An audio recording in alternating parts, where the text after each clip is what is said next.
Continuamos conversando con Henry Falcón, los vecinos de Santa Teresa, de la parroquia de Santa Teresa de Caracas, bueno, denuncian grave situación con la basura y piden a las autoridades que por favor se ocupen de recoger la basura, Pero es un caramba. problema generalizado, Un problema Vladimir, general. en Bueno, todo también el los vecinos país. de Turmerito anoche me escribieron desesperados porque quieren trasladarle parte de la, o la, este depósito de basura de las mallas, pasarlo hacia Turmerito. Entonces hay Bueno, pero vecinos, familias, en Vladimir, fin. es la basura, es el agua, es el gas, es la electricidad. El caos del transporte es una cosa para coger palco. Ahora, el gobierno pretende, estamos viviendo un país arruinado y lleno de calamidades.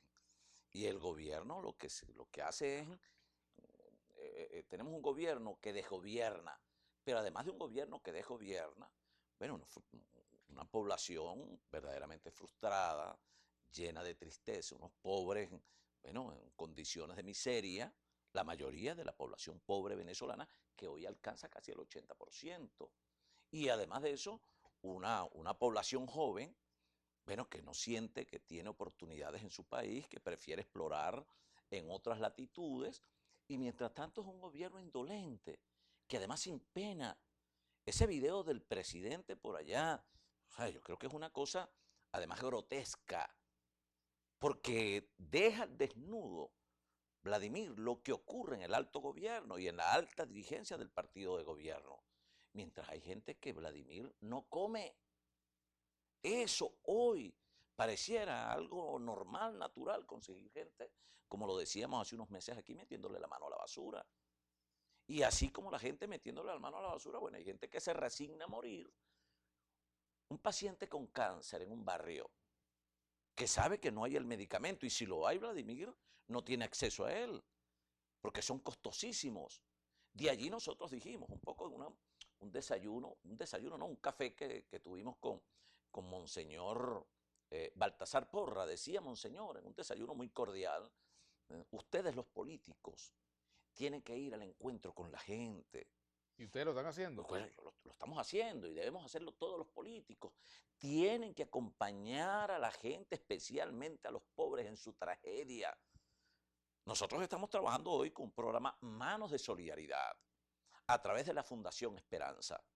Y así también he visto a Manuel Rosales en la calle, Henry Ramos, porque también hay que generar conciencia política colectiva Pero para que fíjate no lo se que dice. impongan estos criterios también, en algunos casos criterios interesados desde fuera, desde los laboratorios del exterior, que tienen una política muy cómoda, porque es muy fácil no solo opinar, sino tratar de dirigir desde afuera a quienes estamos dando la cara en Henry, el país frente a esta situación de angustia y depresión que vive el pueblo ve lo que venezolano. pregunta aquí el rompeolas, se llama así. Si mañana intervienen en Venezuela fuerzas extranjeras, ¿cuál sería su posición frente al hecho? ¿Trataría de mediar para obtener una transición o cooperaría con el gobierno para rechazar la intervención? Pero por Favor, Dios, respuesta directa y sin guabineo, dice. directa, no estoy de acuerdo con una intervención militar en el país, Ujú. pero en lo absoluto, y eso es categórico lo que estoy diciendo. No tengo ninguna coincidencia con factor alguno de la política venezolana que pide una intervención en el país. Los problemas de los venezolanos los resolvemos los venezolanos.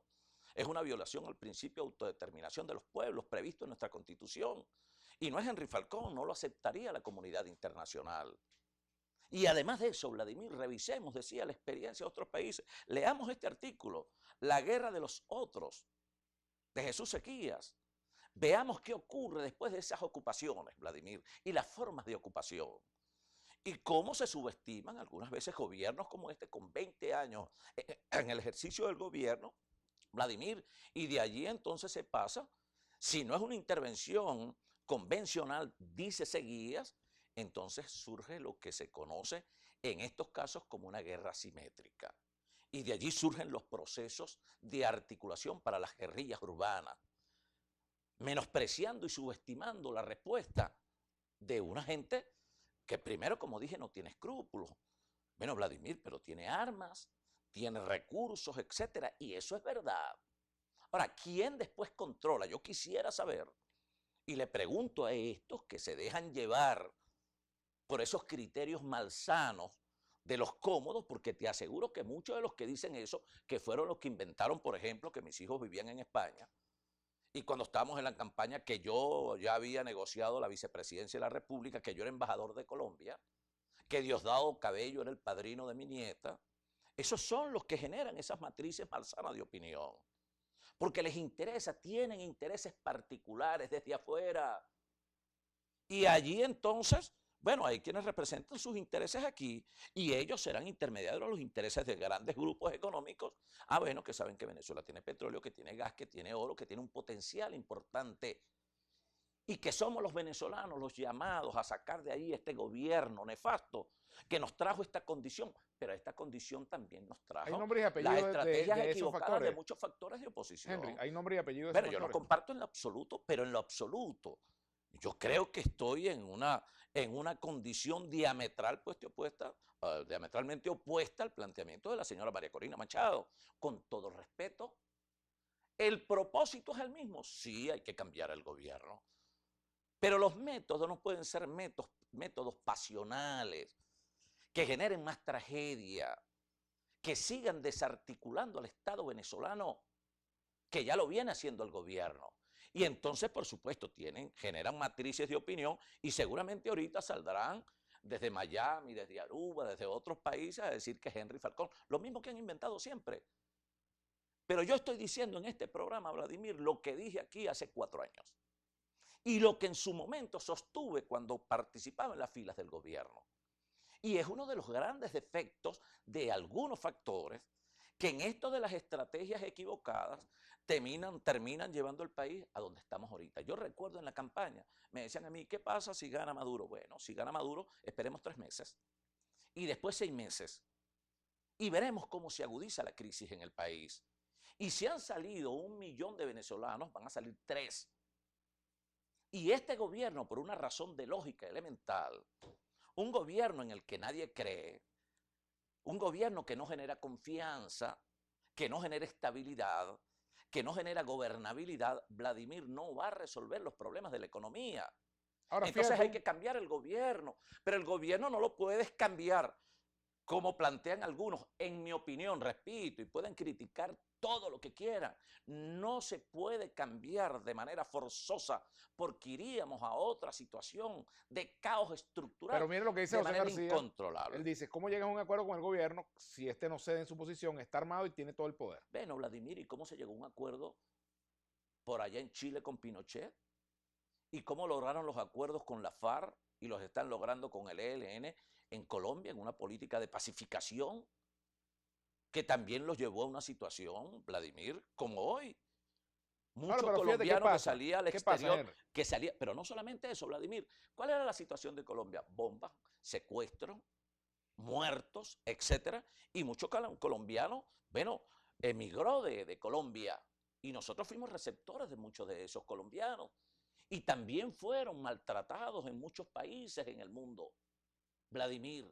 Ahora, nadie se imaginó que esta situación le iba a ocurrir a Venezuela de la manera como está ocurriendo. El éxodo, la migración venezolana históricamente es única, como también, Vladimir, la crisis económica venezolana es la más grave que haya conocido el país desde 1830 y la más aguda que haya conocido país alguno en Latinoamérica. Ahora, fíjate una cosa, con esto quiero que vayamos a la pausa y lo comentemos al regreso. Hay sectores opositores que no creen en elecciones y lo dicen claramente. Y dicen, no creemos en elecciones, no creemos en negociación, no creemos. Bueno, estarán equivocados, pero tienen su punto de vista claro. Ese es su punto de vista. Pero hay factores opositores que creen en el voto, pero no tienen la valentía o la sinceridad de decirlo. Hay que votar. ¿Por qué ocurre eso? ¿Cómo hacer para que el que crea que hay que votar asuma decirlo y asuma el chaparrón que le puede venir si que le viene? Rápidamente. Todos los venezolanos estamos conscientes que estamos frente a un gobierno tramposo. Ahora, si cualquier espacio que está allí para la recuperación o para sostener el espacio, hay que meterse, como dice Seguía, por cualquier rendija y denunciar todo lo que tengamos que denunciar. Tenemos que hacerlo. Lo que no podemos, Vladimir, es autoflagelarnos nosotros mismos, destruir la institución del voto que termina destruyendo el liderazgo político y los partidos políticos y, por supuesto, entonces queda la solución en algunos factores a la locura. Vamos a la pausa, ya venimos con Henry Falcón.